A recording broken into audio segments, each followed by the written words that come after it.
சித்தாந்தம் படிச்சேன்னா பெரியாரை படிக்க வேண்டும்னு ஆசைப்பட்டேங்க.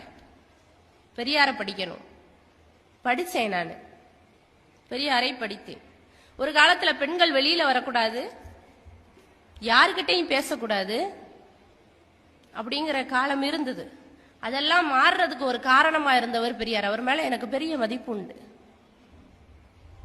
இப்ப நான் உங்க முன்னாடி மேடையில உட்காந்து பேசிக்கிட்டு இருக்கேன் பாத்தீங்களா, நீங்க எல்லாரும் வீட்டுல பாத்திரம் விளக்க கிடந்தாலும் பரவாயில்லன்னு வந்து உட்காந்து நான் பேச கேட்டுக்கிட்டு இருக்க பாத்தீங்களா, கேட்டிருக்கீங்களா? இதுக்கெல்லாம் காரணம் பெரியார்னு நான் சொல்றேன். ஒரு சமூக மாற்றம் அவரால் நிகழ்ந்தது அப்படிங்கிறது மறுக்க முடியாத உண்மை. ஒரு ஆன்மீக சொற்பொழிவாளரா ஒரு சைவ சித்தாந்தம் பேசுற ஒரு மேடையில உட்கார்ந்து ஒரு கோயில் நிகழ்ச்சியில இதை என்னால தைரியமா சொல்ல முடியும்.